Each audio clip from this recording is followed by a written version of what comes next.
With us this morning to review this morning's papers are broadcaster Pete Price and author and academic Joanna Williams. Welcome back to you both. Thank you very much again for joining us. Pete, to you first with this story on the front page of the Mirror. Westminster is the headline, talking about more than 1,000 tonnes of subsidised food being dumped at Westminster. Sounds pretty shocking at a time when people can't make ends meet. It's incredible. 2.6 million subsidised meals, as you said. 1,000 tonnes have been thrown away. Food banks must be shaking their head in disbelief. It's interesting that in Greater London alone, stores have been giving, I think it's 4.6 4.6 million worth of sorry, I'm getting confused here. 4.6 million meals to 100 charities. An awful lot of stores and shops and food outlets give what's left at the end of the day. And it's time that Westminster, if this is the waste, 100,000 tonnes, it's just ridiculous of wasted food. So maybe they should come down to the real world and find a way of getting this food to people, because it really is very, very worrying about it. Waste at this time is terrible, and that's ridiculous. 2.6 million meals. Good heavens. Yeah, it's pretty shocking. It's not a good look, certainly, is it, in the current climate? Joanna, more on that, with households around the UK struggling. There's a story that you've picked out in the Times today about how people can earn extra cash by turning off appliances. Tell us more about that. So the power companies want to incentivise us to use less power at peak times in order to conserve energy going into the national grid. It just strikes me a little bit curious. At what point does an incentive become a penalty for using it at peak times? It's certainly being overhyped. I think nobody's going to find themselves with extra money in their pockets as a result of this. If the prices are incredibly high, then prices are high, and if you use it at different times, you might be able to save yourself a little bit. But this is not going to change anybody's situation to a huge extent over the course of the next few months. It's clearly just an attempt to nudge our behaviour, but there's a reason why peak time for power use is between 4:30 and 6:30. That's because it's when people come home from school and work, and children want to have their dinner, and people want to put the television on, catch up with what's been going on in the day. People are using computers for homework, and to a certain extent we can't juggle our lives around that. We have to be able to use power at those times when we need it.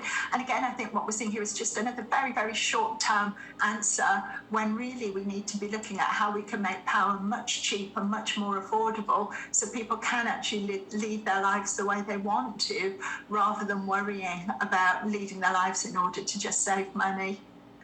Now, we're going to move away from the cost of living crisis, because we've been talking about that a lot this morning, and there are other stories around that are worth a mention. Pete, you've picked out this story in the Times, I think, about Princess Diana, how all these years on, she died in 1997, I think. There are still people who do not believe that she wasn't murdered. Tell us more about that. Yeah, they just won't leave it. The conspiracy theorists are out and about yet again. They will not leave it. The Metropolitan Police says a sizable minority of people still believe that she was murdered. And there's some crazy, irresponsible, false allegations out there all the time. And social media is the greatest platform for these conspiracy theorists. I don't know what they did before. I don't know why they can't leave this beautiful woman, leave her to rest, leave her children to get on with their lives. And by the way, these conspiracy theorists, a lot of them are making a lot of money out of what they say and what they do, and everything is a conspiracy to them. But what did they do? These keyboard warriors behind social media, sitting there as I'm sitting here now, but playing with the keys and just putting all these lies out. Diana sadly was killed in an accident. It was dreadful. She was not murdered, but they won't leave it. And Joanna, you've pulled out a story today from the Telegraph about how vegan policies being adopted by one council are undermining farmers. What's that about? Yeah, so similar to the story about electricity price cap at 7 hours, this is another attempt to nudge our behaviour in particular ways. And this is Oxfordshire County Council, who, as part of their climate action plan, are trying to persuade more people to take up a vegan diet. And they've done this by banning meat, dairy and eggs from all county council catered events. And they've made it so that school dinners are going to be entirely plant-based or vegan school dinners on one day of every week. And, a couple of things here. I mean, firstly, it has prompted a backlash from the Countryside Alliance, from farmers who are pointing out quite reasonably, it seems to me, that they've got to make a livelihood. And not only do they have to make a living, but they actually play a very important role in managing the countryside. We wouldn't have many of the beautiful fields that we have at the moment if it actually wasn't for the role that farmers play. And I think that's very important. And if we put farmers out of business, we do need to ask ourselves what's going to happen to the countryside. It will certainly look very, very different. But more to the point, in terms of people's actual behaviour, I'm all in favour of choice. I think that there should always be good choices available for people to make. And I'm also in favour of making food more affordable, better quality. Let's make food abundant and good quality.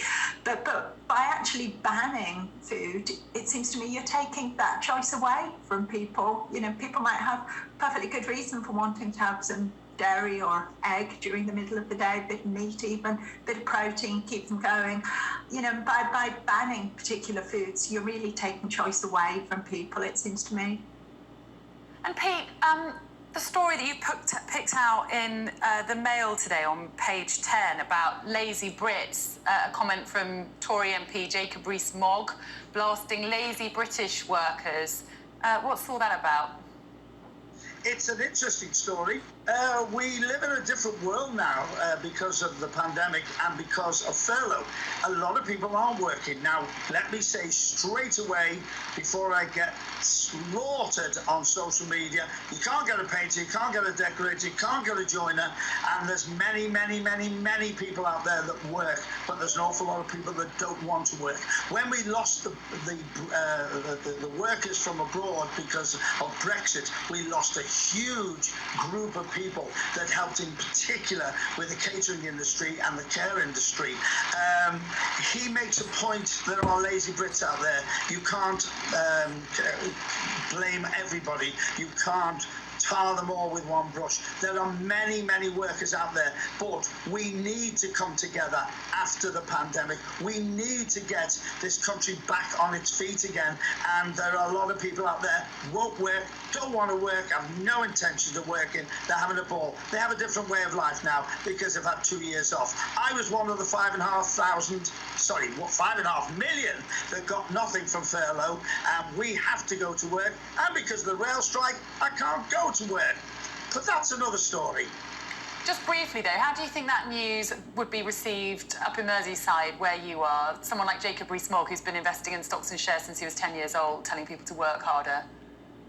Yeah, no, it won't be accepted up here at all because there's a lot of hard grafting working people. But there are a lot of people bringing us down, and we all need to club together after the time we've had not working. And by the way, it's not just our country, it's every other country. When I was in Singapore, 6,500 staff short of Changi Airport. They need staff, so it isn't just us. But we have got to get together. But a lot of people, you can't get to work. We only got a few seconds, Joanna, but I'd love you just to tell us about the lollipop story, the lollipop lady story in the Mail. Well, I think it's a really good contrast to the story that Pete's just picked out, because I think these are one group of people who work incredibly hard and actually put their lives at risk for children up and down the length and breadth of the country every single day. And this is the lollipop ladies, and I have to say lollipop gentlemen, just as important to give them a shout out too. Unfortunately, a dying breed, it seems, thanks to budget cuts, we're losing from the country. We're going to have to leave it there. 150. Let's hope they don't die out altogether. Thank you both so much. We'll see you next hour. Do stay with us. We'll see you after this quick break.